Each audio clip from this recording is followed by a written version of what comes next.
The thing about Halloween parties is that everyone wears a mask, but somehow the real faces always show through. I should have known that when my wife Alicia suggested we attend Richard's annual costume bash, she had more in mind than just free drinks and candy corn. "Greg, you look ridiculous in that pirate costume," Alicia said, adjusting her skin-tight Catwoman suit in our hallway mirror. At 35, she still had the body that turned heads at the grocery store, the kind that made other wives clutch their husbands' arms a little tighter. "I can't believe you bought that cheap thing from Walmart." "Well, excuse me for not dropping $200 on a costume I'll wear once," I replied, straightening my plastic sword. At 38, my restaurant district manager's salary didn't exactly scream disposable income, especially not after Alicia's latest shopping spree at Nordstrom. The drive to Richard's house was filled with Alicia's chatter about work drama and her sister Rachel's latest dating disaster.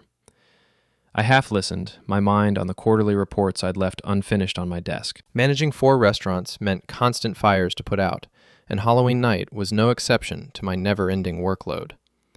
Richard's colonial house blazed with orange lights, fake spiderwebs draped across the porch like gossamer warnings. Cars lined the street, mostly SUVs and sedans belonging to our circle of suburban friends, the kind of people who measured success in square footage and vacation photos. "There's Dominic's truck," Alicia said, pointing to a lifted Ford F-150 with mud flaps and a gun rack.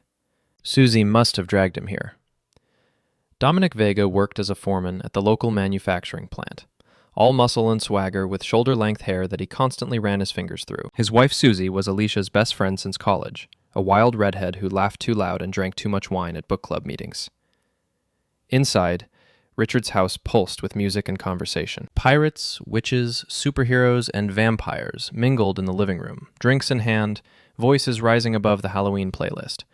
The smell of pumpkin spice candles mixed with beer and perfume created that distinctly suburban party atmosphere. "Greg! Alicia!"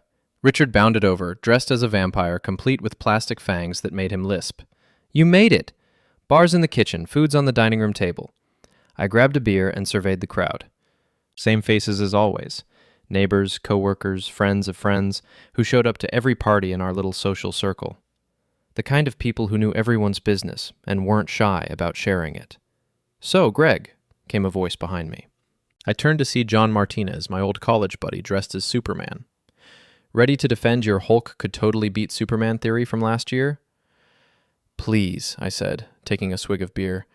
"Banner's got a PhD in nuclear physics. Your boy Clark's just an alien with good PR."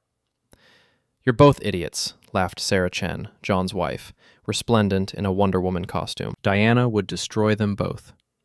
As we debated superhero physics, I noticed Alicia across the room talking to Dominic by the fireplace. She was laughing at something, he said, her hand briefly touching his arm. Nothing unusual. Alicia was naturally flirty, always had been. It was part of her charm, the way she made everyone feel like they were the most interesting person in the room. But something about the way Dominic looked at her made my stomach tighten. His eyes lingered on her curves, and when she laughed, he leaned in closer than necessary. Where was Susie? "Earth to Greg," John said, snapping his fingers. "You're missing the best part of my argument about heat vision versus gamma radiation." "Sorry, just thinking about work," I lied, forcing my attention back to the conversation. The party flowed around us, conversation shifting from sports to politics to neighborhood gossip. Mrs. Patterson from down the street had apparently been seen coming out of the mailman's truck. The Johnsons were getting divorced, standard small-town drama that would be forgotten by Christmas. Around 10 o'clock, Alicia appeared at my elbow with Rachel in tow. My sister-in-law looked stunning as usual, her long dark hair cascading over a red devil costume that left little to the imagination. At 32, Rachel had never been married, preferring what she called serial monogamy, a string of relationships that lasted just long enough to get serious before she found someone new. "Greg, we have an announcement," Alicia said, her voice carrying that particular tone that meant trouble. The conversations around us quieted as people sensed drama approaching. "Oh yeah?" I said, already dreading whatever was coming next. "We've decided to open our marriage," Alicia declared, her voice bright and cheerful as if she were announcing a new book club selection. "You know, spice things up. Explore our options. Life's too short to limit yourself to one person, right?" I felt every eye turn toward me, waiting for my reaction. My face burned with embarrassment and rage, but years of managing difficult restaurant customers had taught me to keep my expression neutral. That's interesting timing for an announcement, honey, I managed, my voice steady despite the hurricane of emotions in my chest. Rachel stepped closer, her perfume overwhelming. Don't worry, Greg. That means you're available now, too. She leaned in and kissed my cheek, her lips lingering longer than appropriate. Great. Now you're my boyfriend. The crowd erupted in nervous laughter, the tension breaking like a dam. People began chattering again, but I could feel their sideways glances, their whispered speculations. This would be all over town by morning. Isn't this exciting? Alicia beamed, apparently oblivious to the social bomb she'd just detonated. We're going to be so much happier. I excused myself to get another beer, my hands shaking slightly as I opened the bottle. In the kitchen, I overheard Dominic talking to another guy from his work. Man, Alicia's looking fine tonight, Dominic was saying, his voice low, but not low enough. That Catwoman suit is doing things to me, you know what I mean? Dude, she's married to Greg, his friend replied. Not anymore, apparently, Dominic chuckled. Did you hear that announcement? Open marriage. That's code for my wife wants to screw other people. My grip tightened on the beer bottle. I wanted to smash it over his head, to grab him by the throat and explain exactly what I thought of his commentary on my wife. Instead, I took a deep breath and walked back to the party. The rest of the evening passed in a blur of forced smiles and awkward conversations. People kept approaching me with that mixture of pity and curiosity that people reserve for car accident victims. Some offered support, others made jokes. But everyone wanted to know the details. So, how does this open marriage thing work? Asked Tom Bradley, a neighbor who'd had too much to drink. Do you guys have, like, a schedule? Take turns? We're still figuring out the details, I replied, wanting nothing more than to go home and pretend this night never happened. By midnight, I'd had enough. I found Alicia in the corner, talking intensely with Susie and Rachel, their heads close together like conspirators planning a heist. Ready to go? I asked. Actually, I'm going to stay a little longer, Alicia said, without looking at me. Rachel can give me a ride home. I looked around the room and realized Dominic was also still there, despite most of the other guests having left. The pieces clicked into place with sickening clarity. Fine, I said. I'll see you at home. The drive back to our house felt like the longest 15 minutes of my life. Our perfect suburban street looked the same as always. Manicured lawns, matching mailboxes, the American dream in vinyl siding and two-car garages. But everything had changed. I sat in my driveway for a long time, staring at our house with its carved pumpkins and autumn decorations. Alicia had spent hours making everything look perfect for the neighbors, just like she'd spent years making our marriage look perfect from the outside. But perfection, I was learning, was just another kind of mask. Alicia didn't come home until 3 a.m. I heard her car in the driveway, the front door opening with exaggerated quiet, her heels clicking on the hardwood as she tried to sneak upstairs. I lay in our bed, staring at the ceiling, listening to her brush her teeth and remove her makeup in the bathroom.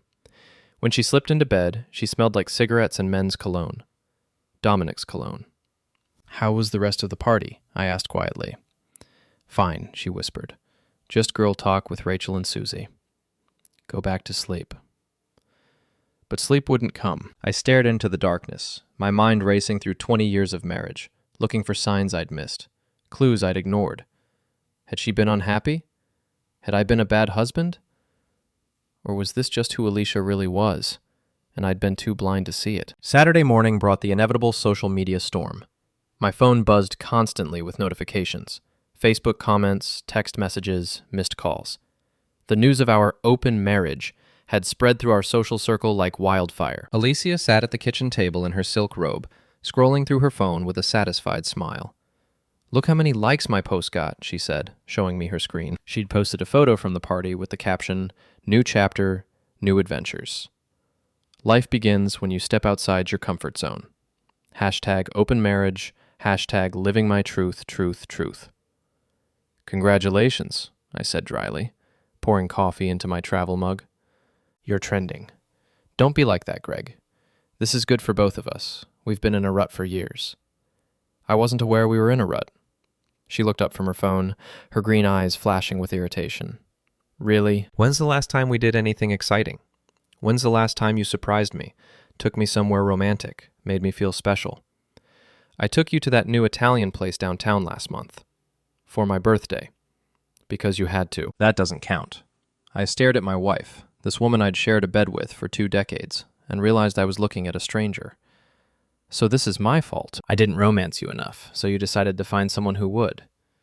It's not about fault, Greg. It's about growth, about not settling for mediocre when we could have amazing. And Dominic is amazing? Her cheeks flushed pink. I don't know what you're implying. I'm not implying anything. I'm asking directly. Are you sleeping with Dominic Vega? Alicia set down her phone and looked me straight in the eye. Not yet, but I'm thinking about it. The honesty hit me like a physical blow. I'd expected denials, lies, the usual cheating spouse playbook. But Alicia's casual admission was somehow worse than any lie could have been. Well, I said, grabbing my keys from the counter, at least you're honest about it. Where are you going? To work. Some of us still have jobs to do. I spent Saturday at the restaurant reviewing inventory and scheduling, trying to lose myself in spreadsheets and supply orders. But my phone kept buzzing, with messages from friends, family, and coworkers who'd heard about the party. Around noon, Rachel texted me. Coffee? I think we should talk about last night. Against my better judgment, I agreed to meet her at Starbucks downtown. She was waiting at a corner table, dressed in jeans and a sweater that hugged her curves. Without the devil costume and party lighting, she looked younger, more vulnerable. This is awkward, she said as I sat down with my coffee. That's one word for it. Look, Greg, I want you to know that what Alicia announced last night, I had no idea she was going to do that. She didn't tell me beforehand. But you knew about Dominic. Rachel's silence was answer enough. How long? I asked. A few weeks, maybe a month. They've been texting, flirting at parties. Nothing physical yet, as far as I know. Yet. Greg, I'm sorry. I tried to talk her out of it, but you know how Alicia is when she gets an idea in her head. I did know. Alicia had always been impulsive, dramatic. It was part of what attracted me to her in college. Her spontaneity, her zest for life. But somewhere along the way, that spontaneity had turned into selfishness. So what's your role in all this? I asked Rachel. Are you really interested in me, or are you just trying to make this whole thing seem less one-sided? Rachel leaned forward, her hand covering mine on the table. I've always been attracted to you, Greg. You know that. Even when we first met, when you were dating Alicia, I thought she was lucky to have you. But you never said anything. Of course not. You were with my sister. But now... She shrugged. Now things are different. I looked at Rachel, really looked at her. She was beautiful, no question. Younger than Alicia, more adventurous, less concerned with appearances and social status. In another life, another situation, I might have been flattered by her interest. But right now, all I could think about was how this conversation would sound if someone recorded it. How it would play out in the court of public opinion that seemed so important to everyone in our social circle. Rachel, can I ask you something? Sure. Do you think Alicia really wants an open marriage, or does she just want to cheat without feeling guilty about it? Rachel was quiet for a long moment, stirring her latte with unusual concentration. Honestly, I think she wants to have her cake and eat it too. She wants the security of being married to you, the house, the stability, the respectability, but she also wants the excitement of being with someone new. And what do you want? I want my sister to be happy. But I also want you to be happy, and I don't think either of you is going to be happy with this arrangement. I pulled up my phone and opened the voice recorder app. Rachel, I want you to repeat what you just told me about Alicia and Dominic. Greg, what are you doing? Just humor me. Please. She looked uncertain, but after a moment she leaned closer to the phone. Alicia has been talking to Dominic Vega for about a month. They've been texting and flirting, and she's planning to sleep with him. She announced the open marriage thing as a way to justify what she already wants to do. I stopped the recording and put my phone away. Thank you for being honest. What are you going to do with that? I'm not sure yet, but I have a feeling it might come in handy. We finished our coffee in relative silence, the weight of unspoken possibilities hanging between us. As we prepared to leave, Rachel touched my arm. Greg, if you ever want to talk, or if you need anything, call me. I mean it. Even if it complicates things with Alicia, especially then. I drove home through our quiet neighborhood, past houses where normal couples were probably having normal Saturday afternoons, raking leaves, watching football, maybe arguing about what to have for dinner. Simple problems with simple solutions. Alicia's car was gone when I pulled into the driveway. A note on the kitchen counter said she'd gone shopping with Susie and would be back later. I crumpled the note and threw it in the trash. Then I sat down at my laptop and began to research divorce attorneys. But as I scrolled through law firm websites, a different idea began to form. Alicia wanted to play games? She wanted to humiliate me in front of our friends and family? She wanted to turn our marriage into some kind of social media spectacle? Fine, I could play games too. And I was about to show her that 20 years of managing restaurants had taught me a thing or two about handling difficult customers. The key was patience, strategy, and always staying one step ahead. Alicia thought she held all the cards because she was beautiful, charming, and had the support of her friends. But she'd made one crucial mistake. She'd underestimated me. Sunday morning brought an unexpected visitor. I was drinking coffee on the back patio, enjoying the crisp October air and the rare quiet of our neighborhood, when the doorbell rang. Alicia was still asleep. She'd come home late again the night before, this time smelling like bar food and beer. Richard stood on my front porch, still looking slightly hungover from his own party. "Hey, Greg, got a minute?" "Sure, come in. Want some coffee?" "God, yes." We sat in my kitchen, the morning light streaming through windows that Alicia had decorated with autumn leaves and small pumpkins. Everything looked so normal, so domestic, the perfect backdrop for a marriage that was falling apart. "So," Richard said, wrapping his hands around his coffee mug. "Hell of a party Friday night." "That's one way to put it." "Look, Greg, I've known you guys for what, 5 years now? And I've never seen Alicia like that. She was different." "Different how?" Richard shifted uncomfortably. "After you left, she and Dominic were all over each other. I mean, they weren't hiding it at all.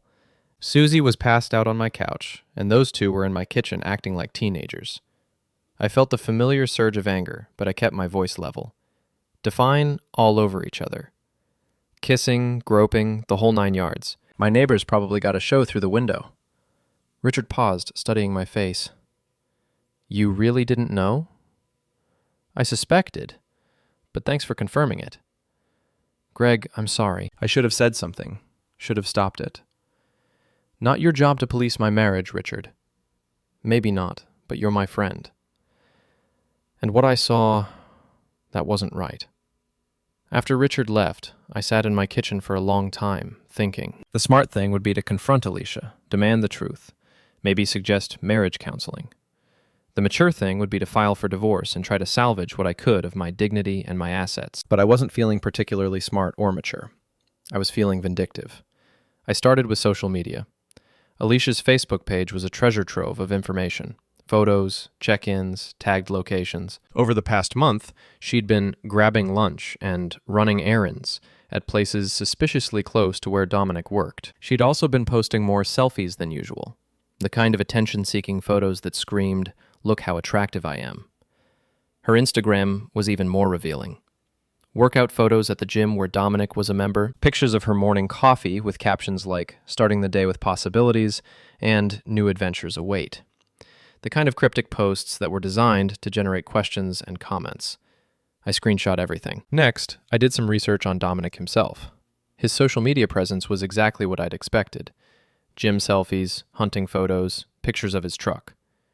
But buried in his Facebook timeline were some interesting details. Financial problems from a few years back.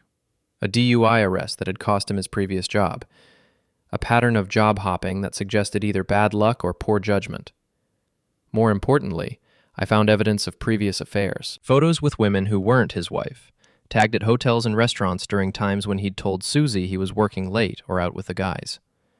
The man had a pattern, and Alicia was just his latest target. Monday morning, I called in sick to work. The first time I'd used a sick day for anything other than actual illness in 3 years.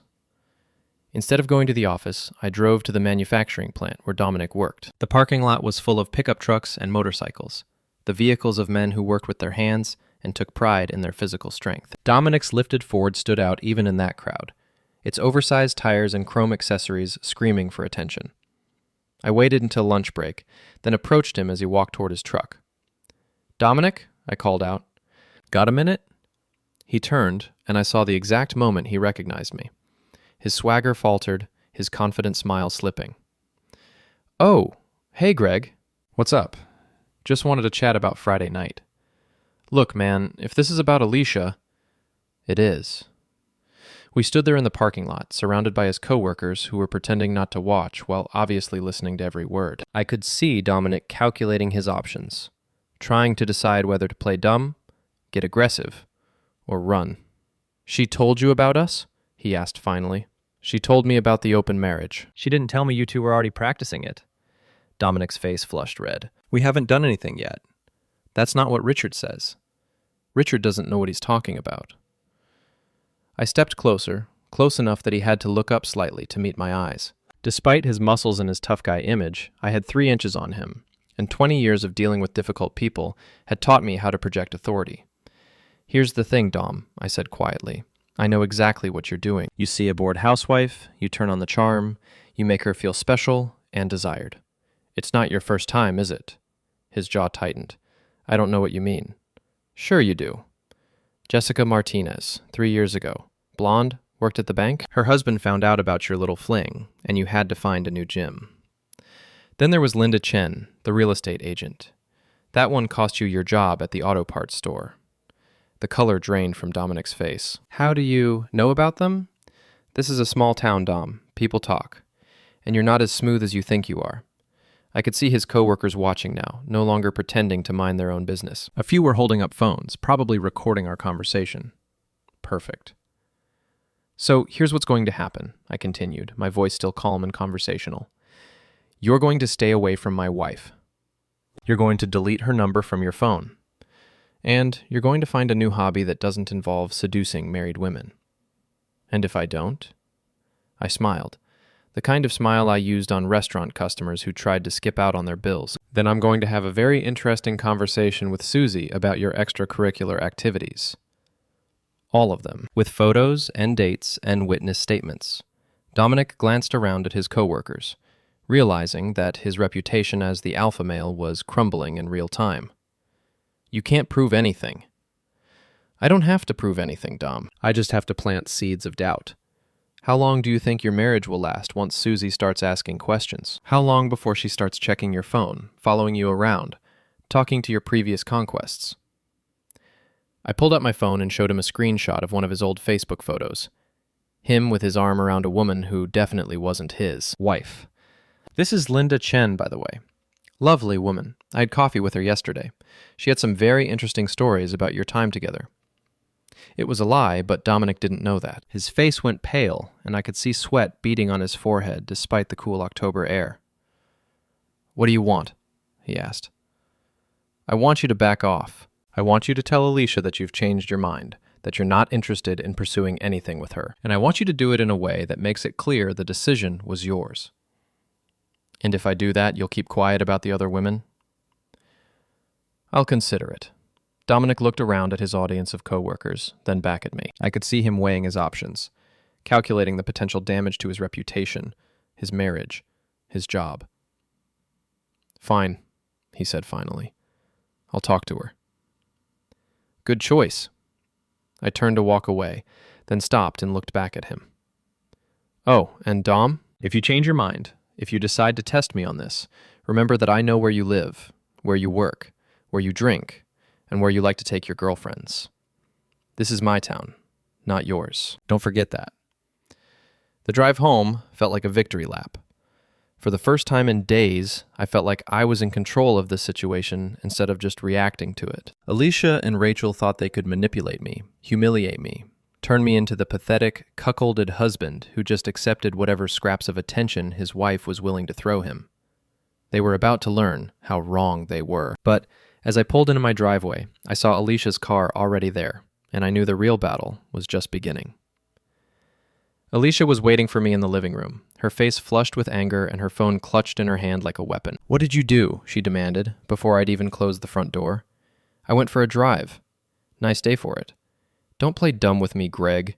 Dominic just called me. He said you threatened him at his work, humiliated him in front of his coworkers. I hung my jacket in the closet, taking my time. I had a conversation with him. I wouldn't call it a threat. You told him to stay away from me. I suggested he reconsider his priorities. Big difference. Alicia stood up, her green eyes blazing. She was wearing yoga pants and a fitted top, the kind of outfit that showed off the body she'd been working so hard to perfect at the gym. For Dominic's benefit, I realize now. "You had no right," she said. "We agreed to an open marriage. That means I can see whoever I want." "We didn't agree to anything, Alicia. You made an announcement at a party. There's a difference. So you're saying you don't want this? You wanted to go back to the way things were?" I looked at my wife, this woman I'd loved for 20 years, and felt something cold and hard settle in my chest. "I'm saying I want honesty. If you want to be with Dominic, then divorce me and be with him. But don't ask me to pretend this open marriage nonsense is anything other than a way for you to cheat without consequences. It's not cheating if we both agree to it. But I don't agree to it. I never agreed to it." Alicia stared at me for a long moment, and I could see her recalibrating, trying a different approach. Her voice softened, became pleading. "Greg, I love you. I do. But I need more than what we have. I need excitement, passion, the feeling that I'm alive. Can't you understand that? What I understand is that you've been planning this for weeks, maybe months. The gym membership, the new clothes, the sudden interest in girls' nights out. You didn't wake up Friday morning and decide our marriage needed spicing up. You met someone you wanted to sleep with, and you worked backward from there." Her face flushed again, this time with guilt rather than anger. It's not that simple. Isn't it? You want Dominic, but you also want the house, the joint bank accounts, the social respectability of being married. So you came up with this open marriage idea as a way to have both. And what's wrong with that? Why should I have to choose? Why can't I have everything I want? The sheer selfishness of the statement took my breath away. This was the woman I'd worked 2 jobs to put through grad school, the woman I'd supported through her career changes, her family drama, her various phases and obsessions. And now she was asking why she shouldn't be able to have everything she wanted, regardless of how it affected me. Because that's not how marriage works, Alicia. Marriage is about choosing each other, every day, even when it's not exciting or passionate or perfect. That's exactly the kind of thinking that keeps people trapped in mediocre relationships. Is that what we have? A mediocre relationship. She was quiet for a moment, and in that silence I had my answer. "I think," she said finally, "we should take some time to think about what we both want." "I think you're right. Maybe I should stay at Rachel's for a few days. Give us both some space." "Good idea." I watched her pack a suitcase, throwing clothes and toiletries into a bag with the efficiency of someone who'd been planning this moment. She was on her phone the entire time, texting someone. Probably Rachel, possibly Dominic, maybe both. "I'll call you in a few days," she said, pausing at the front door with her suitcase in hand. "Sure." "Greg, I do love you. I hope you know that. I know you think you do." After she left, I sat in my empty house and felt something I hadn't experienced in years. Peace. No tension, no walking on eggshells, no wondering what mood Alicia would be in, or what drama she'd bring home from work or her friends. Just quiet. I ordered Chinese takeout and ate it while watching a baseball game, something Alicia never let me do because she said it was antisocial. I left my dishes in the sink. I put my feet up on the coffee table. I turned the thermostat to a temperature I actually found comfortable. Small rebellions, but they felt significant. Around 9 o'clock, my phone rang. Rachel. "Greg, I just wanted to check on you. Alicia told me what happened with Dominic. I'm fine. She's really upset. She thinks you're trying to control her. I'm trying to protect my marriage. There's a difference." "Is there?" "Greg, I know this is hard, but maybe you should consider that Alicia needs something you can't give her." "And what's that, exactly?"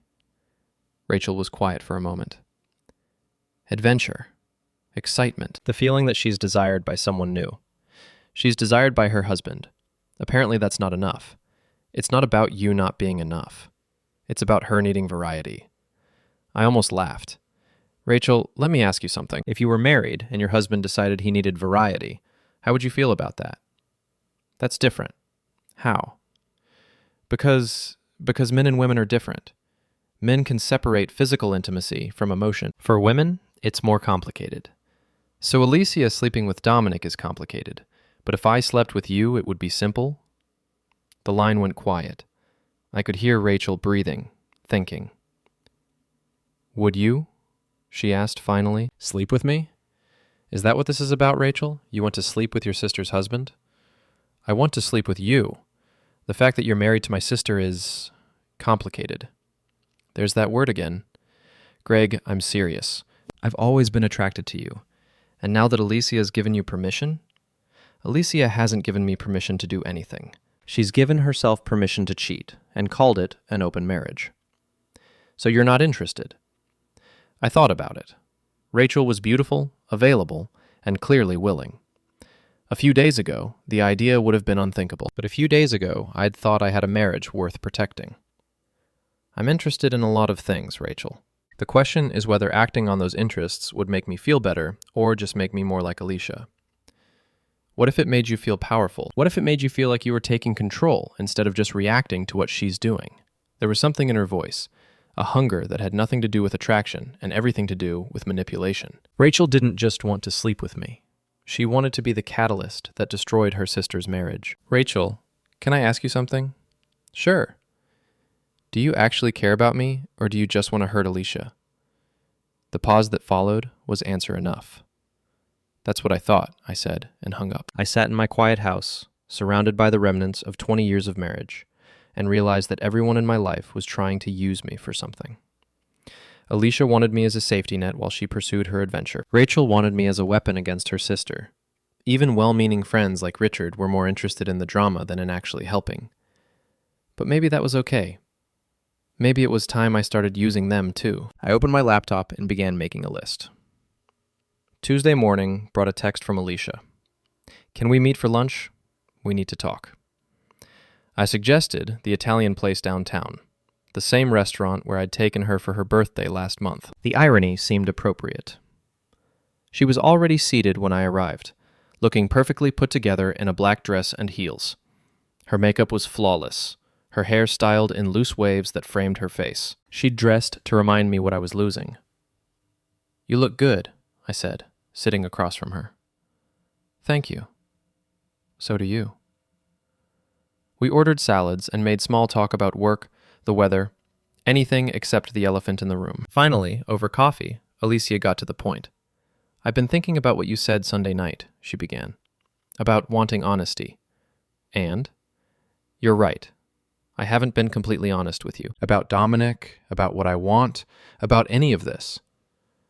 I waited, letting her fill the silence. The truth is, I have feelings for him. Real feelings. It's not just physical attraction or boredom or a midlife crisis. I think I might be falling in love with him. The words hit me like a physical blow, even though I'd been expecting them. Hearing your wife say she's falling in love with another man is like being told you have cancer. Even when you suspect it's coming, the reality is still devastating. I see, I managed. But I also love you, Greg. I love our life together, our home, our history. I don't want to lose that. So you want both. Is that so wrong? Why should I have to choose between security and passion? Why can't I have a marriage that provides stability and a relationship that provides excitement? Because that's called having your cake and eating it too, Alicia. Most adults learn that's not how the world works. Her green eyes flashed with irritation. Most adults settle for less than they deserve. I'm not willing to do that anymore. And what about what I deserve? What about what I want? What do you want, Greg? Really? I looked at my wife, this woman who'd shared my bed for 20 years, who knew my habits and my fears and my dreams, and realized she had no idea who I really was. I want a wife who chooses me, I said. Every day, even when it's hard, even when it's boring, even when someone more exciting comes along. I want a partner who thinks our marriage is worth fighting for, instead of something to be managed around her other interests. That's not realistic in the long term. No one can maintain that level of intensity forever. I'm not talking about intensity, Alicia. I'm talking about commitment. We sat in silence for a moment, the weight of 20 years pressing down between us. So what happens now? She asked finally. That depends. Are you willing to end things with Dominic and work on our marriage? She looked down at her coffee cup, and I knew the answer before she spoke. I can't promise that. I won't lie to you anymore, Greg. I care about him too much to just walk away. Then I guess we both have our answer. It doesn't have to be this way. We could make the open marriage work if I'd just what? Pretend I'm okay with sharing you? Find my own girlfriend so we're even? Turn our marriage into some kind of social experiment? Other couples do it. There are entire communities of people who, I don't care what other people do, Alicia. I care what we do. And what we're doing is destroying 20 years of marriage so you can chase after a guy who's probably going to dump you the minute his wife finds out. Her face went pale. What do you mean? Dominic's done this before, multiple times. He has a pattern of seducing married women, having his fun, then moving on when things get complicated. You're not special to him, Alicia. You're just convenient. That's not true, isn't it? Has he told you he loves you? Has he made any promises about leaving Susie? Or does he just tell you how beautiful you are and how much he wants you? The look on her face told me I'd hit the mark. He's going through a rough patch with Susie, she said defensively. He needs time to figure things out. He's been going through rough patches with Susie for their entire marriage. That's his excuse for cheating. It's probably the same line he used on Jessica Martinez and Linda Chen, and God knows how many others. You don't know him like I do. I know him better than you think, and more importantly, I know his type.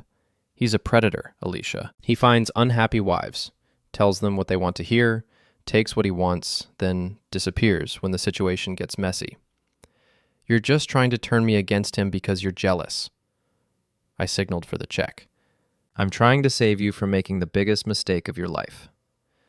But you're right about one thing. I am jealous. I'm jealous that a man who doesn't give a damn about you is getting the love and attention I used to get from my wife. Greg, I'm done, Alicia. I'm done begging you to choose our marriage. I'm done pretending this open marriage idea is anything other than a way for you to cheat with a clear conscience. And I'm done being the understanding husband who waits patiently while you figure out what you want. I stood up and dropped 2 20s on the table. When you're ready to be honest about what this really is, you wanting a divorce so you can be with Dominic, let me know. Until then, stay at Rachel's. I walked out of the restaurant without looking back, but I could feel her staring after me. In the parking lot, I sat in my car for a few minutes, letting the adrenaline settle. That had been harder than confronting Dominic, but also more necessary.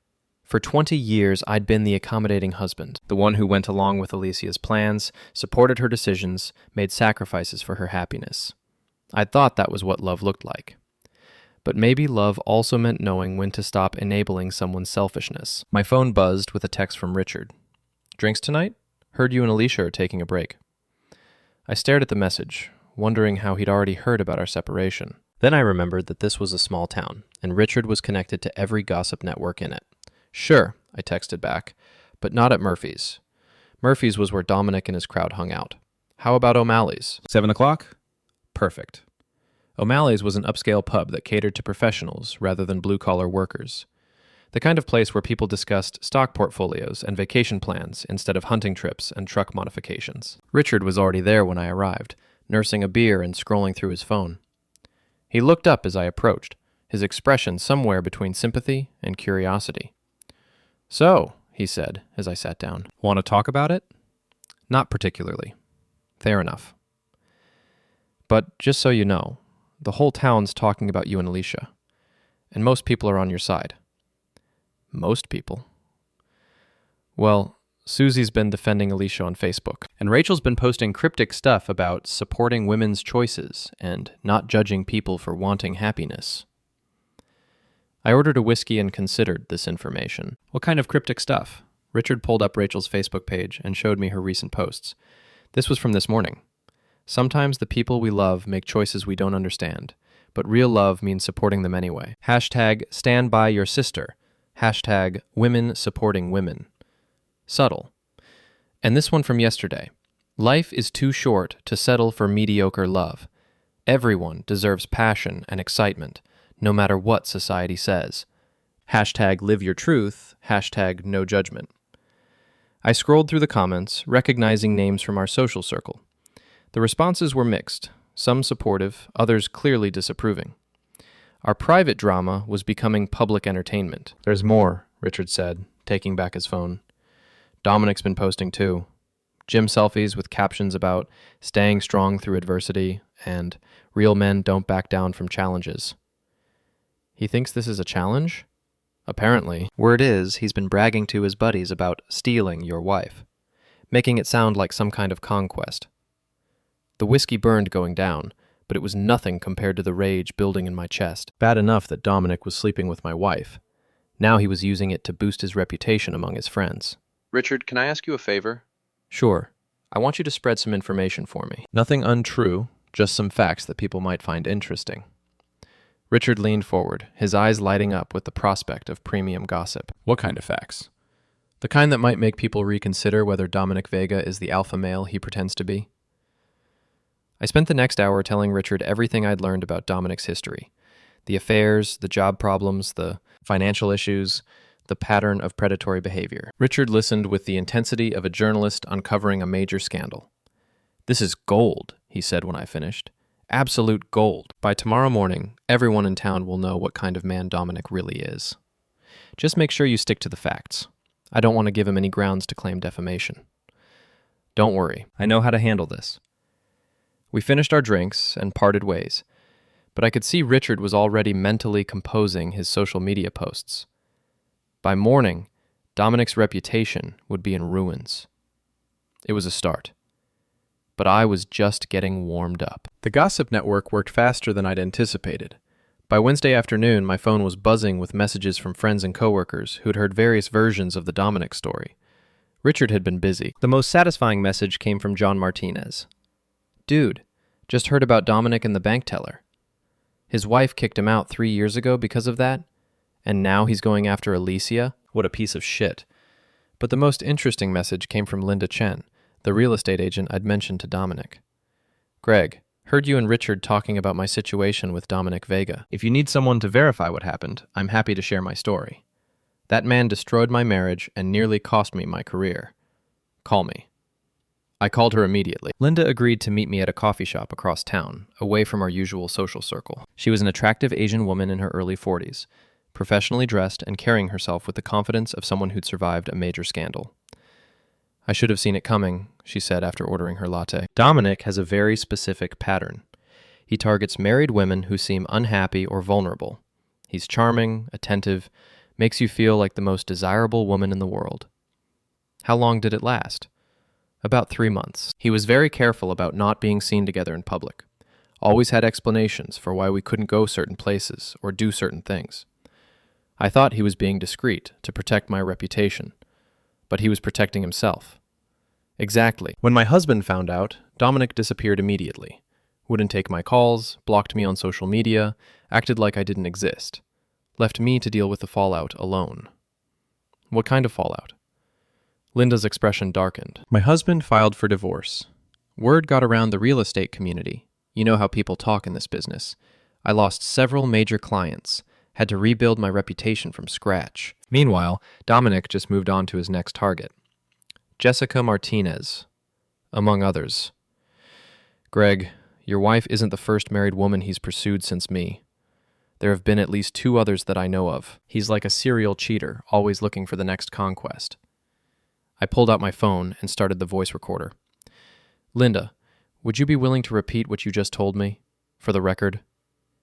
"Absolutely. That man needs to be exposed for what he is." After Linda left, I sat in my car reviewing the recording. Between her testimony and Richard's gossip network, Dominic's reputation was about to take a serious hit. But I wasn't done yet. I drove to the gym where Dominic worked out, the same place where Alicia had been spending so much time lately. It was a hardcore bodybuilding gym, full of serious lifters and wannabe tough guys, the kind of place where reputation mattered more than actual accomplishments. I found the manager, a massive man named Tony who looked like he could bench press a small car. "You're Greg Harper, right?" he said when I introduced myself. "Heard about your situation, man. That sucks. Actually, that's why I'm here. I wanted to make sure you guys knew what kind of person you're dealing with." I gave Tony the condensed version of Dominic's history, focusing on the pattern of predatory behavior and the way he'd left his previous victims to deal with the consequences alone. "Son of a bastard," Tony muttered. "We don't tolerate that kind of behavior here. This is a family gym, you know. We've got married couples, kids, decent people. If Vega's been using this place to hunt for married women..." "I'm not asking you to kick him out," I said. "I'm just making sure you have all the information." I appreciate that. And just so you know, if he causes any problems here, he's gone. Fair enough. I left the gym feeling satisfied. Dominic's social circle was about to become very uncomfortable for him. But the real test came Thursday evening, when Alicia called. "We need to talk," she said without preamble. "Can you meet me at the house?" "It's my house too, Alicia. I don't need your permission to be there." "Fine. I'll be there at 7. She arrived looking frazzled, her usual perfect appearance slightly disheveled. Her makeup couldn't quite hide the dark circles under her eyes, and her hands shook slightly as she set her purse on the kitchen counter. "People are saying terrible things about Dominic," she said immediately. "Lies, rumors, character assassination. Did you have something to do with that?" I shared some factual information with a friend. What people choose to do with those facts is up to them. Factual information? Greg, people are calling him a predator, a serial cheater. They're saying he's destroyed multiple marriages. Hasn't he? That's not... Those situations were different. The women pursued him. Did Linda Chen pursue him? Because I talked to her yesterday, and she has a very different version of events. Elise's face went pale. "You talked to Linda?" "I talked to Linda. I also talked to Jessica Martinez's ex-husband. Interesting stories, both of them. Very consistent stories. You had no right. I had every right to protect my marriage and my community from a predator." Which is exactly what Dominic is, whether you want to admit it or not. Alicia sat down heavily in one of our kitchen chairs, looking suddenly fragile. "He told me those other women meant nothing to him, that what we have is different." "And you believed him?" I wanted to believe him. For a moment, I felt a flicker of sympathy for my wife. She looked lost, confused, like someone waking up from a dream to find herself in a nightmare. But then she straightened up, her jaw setting in that stubborn line I knew so well. "Even if what you're saying about his past is true, it doesn't change how I feel about him, or how he feels about me. Alicia, he's been avoiding you for 3 days, ever since I talked to him at his work. When's the last time you heard from him?" She didn't answer, which was answer enough. "He's cutting you loose," I continued, "just like he did with Linda and Jessica and all the others. The minute things got complicated, the minute there were consequences, he disappeared. He's just being careful. He doesn't want to make things harder for me. He doesn't want to make things harder for himself. There's a difference." We sat in silence for a moment. 20 years of marriage hanging between us like a bridge that was slowly collapsing. "So what happens now?" she asked finally. "That depends on you. Are you ready to admit this was a mistake? Are you willing to cut contact with Dominic and work on our marriage?" She looked around our kitchen, taking in the details we'd accumulated over 2 decades together. The coffee maker we'd bought for our first apartment, the dishes we'd received as wedding gifts, the refrigerator covered with photos of vacations and holidays and ordinary moments that had seemed important enough to preserve. "I don't know," she said quietly. "I don't know if I can go back to the way things were. I'm not asking you to go back. I'm asking you to move forward, with me. And if I can't, if I need something different than what we have, then we get divorced and you find whatever it is you're looking for. But you do it honestly, without pretending this open marriage nonsense is anything other than a way to cheat with permission." Alicia stood up, smoothing her dress with shaking hands. "I need more time to think."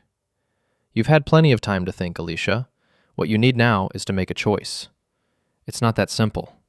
It's exactly that simple. You can choose our marriage, or you can choose whatever fantasy you've built up about Dominic. But you can't have both." She picked up her purse and headed for the door. "I'll call you when I've decided." "Don't take too long," I said. "I'm not going to wait forever." After she left, I poured myself a whiskey and sat on my back patio, looking out at the yard we'd landscaped together, the garden where Alicia grew tomatoes every summer, the fire pit where we'd hosted countless gatherings with friends. My phone buzzed with a text from Rachel. "Heard you've been spreading lies about Dom." That's really low, even for you. I stared at the message for a long moment, then typed back, "Not lies. Truth." There's a difference, though I understand why you might not recognize it. Her response came immediately. "Alicia deserves better than a controlling, vindictive husband." "You're right," I typed. "She deserves honesty, loyalty, and commitment. Unfortunately, she's chosen manipulation, selfishness, and betrayal instead." Rachel didn't respond, but I could imagine her showing the exchange to Alicia, both of them painting me as the villain in their twisted narrative. That was fine. I was done caring what they thought of me. I was done caring what anyone thought of me. For 20 years, I'd been the nice guy, the accommodating husband, the man who put everyone else's needs before his own. And where had it gotten me? A cheating wife, a manipulative sister-in-law, and a social circle that treated my marriage like entertainment. But nice guys, I was learning, didn't have to finish last. They just had to stop being nice. Friday brought the news I'd been expecting. Alicia called in the morning, her voice flat and emotionless. "I've made my decision," she said. "I want a divorce." Because of Dominic? Because I'm not happy, Greg. I haven't been happy for a long time. The thing was Dominic just made me realize that. Where is Dominic, by the way? Still avoiding your calls? A long pause. That's not relevant. So he is avoiding you, just like I predicted. This isn't about him anymore. It's about us. About what we've become. And what have we become, Alicia? Strangers. Roommates. Two people going through the motions of a marriage without any real connection. I could have argued with her. Could have pointed out that connections require effort from both people. That marriages go through rough patches, but can be rebuilt with commitment and work. But what was the point? She'd already made up her mind. Fine, I said. I'll have my lawyer draw up the papers. Greg, I want you to know that I never meant for things to happen this way. I never wanted to hurt you. But you did hurt me, Alicia. Deeply. And the worst part is that you don't even seem to care. I do care. I need something different than what we have. Had. What we had. It's past tense now. After hanging up, I sat in my office for a long time, staring at the framed photo on my desk. Alicia and me on our wedding day. Young and hopeful and convinced we'd beat the odds. We looked so happy, so sure of our future together.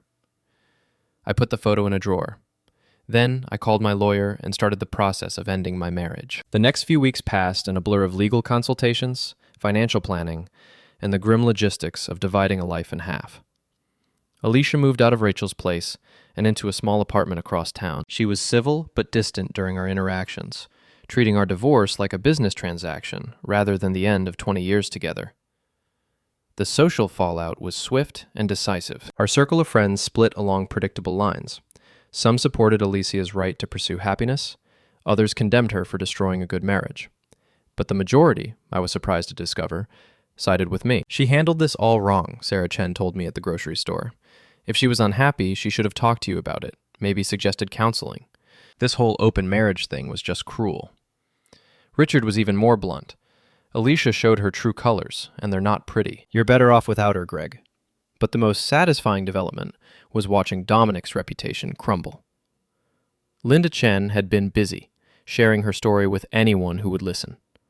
Jessica Martinez had come forward with her own account. Other women had started talking about uncomfortable encounters with Dominic at bars and parties. The gym where he worked out asked him to find somewhere else to train. His co-workers treated him with barely concealed contempt. Susie filed for divorce and took half his assets, including the truck he was so proud of. And Alicia? Dominic had ghosted her completely, just as I'd predicted. She'd blown up her marriage for a man who disappeared the moment things got complicated. The irony was delicious. 2 months after our divorce was finalized, I ran into Alicia at the coffee shop where I'd met Linda Chen. She looked tired, older somehow, wearing jeans and a sweater instead of her usual carefully coordinated outfits. "Hi, Greg," she said, approaching my table hesitantly. "Do you have a minute?" I gestured to the empty chair across from me. "Sure." "I wanted to apologize," she said once she'd sat down. "For everything.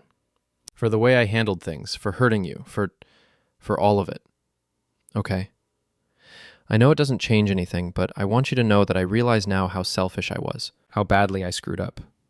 What happened to Dominic?" Her face flushed with embarrassment. "He stopped returning my calls about a week after you confronted him at work. I haven't heard from him since. I'm sorry." "No, you're not. And you shouldn't be. You tried to warn me, and I wouldn't listen." We sat in uncomfortable silence for a moment. Two people who'd once shared everything now struggling to find common ground. "Are you happy?" she asked finally. I considered the question. Was I happy? My marriage was over, my social circle had been decimated, and I was living alone in a house that felt too big and too quiet. But I was also free. Free from walking on eggshells, free from wondering what mood Alicia would be in, free from the constant tension that had defined our relationship for the past few years. "I'm content," I said finally. "I'm figuring out who I am when I'm not trying to make someone else happy." "I miss you," she said quietly. "You miss the security I provided, the stability, the safety net that let you take risks without consequences. That's not fair, isn't it? Alicia, you wanted an open marriage because you thought you could have the excitement of an affair and the security of a husband. When that didn't work out, you wanted a divorce because you thought you could have the freedom of being single and the financial benefits of being married. You've spent our entire relationship trying to have everything without giving up anything." Her eyes filled with tears. "I know I made mistakes." "You didn't make mistakes, Alicia.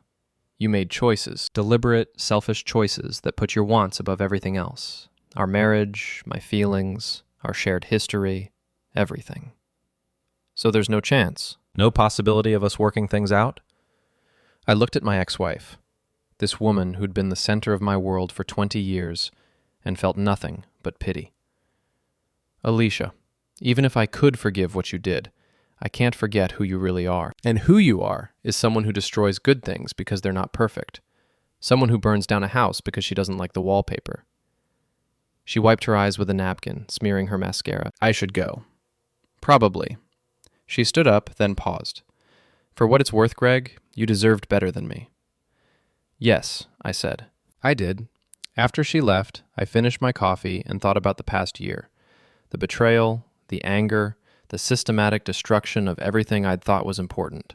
It had been brutal, exhausting, and ultimately necessary, because sometimes the only way to win is to make sure everyone loses. Alicia had lost her marriage, her lover, and most of her friends. Rachel had lost her credibility and her relationship with her sister. Dominic had lost his reputation, his marriage, and his standing in the community. And me? I'd lost my illusions about love, marriage, and the people I'd trusted most. But I'd gained something more valuable.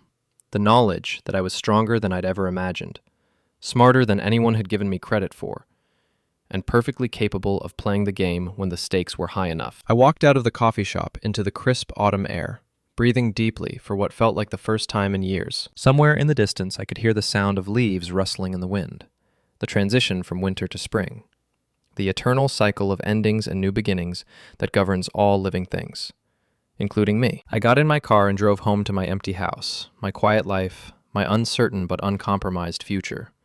And for the first time in longer than I could remember, I smiled. After all, the devil you know might be familiar, but the devil you choose to become can be infinitely more powerful.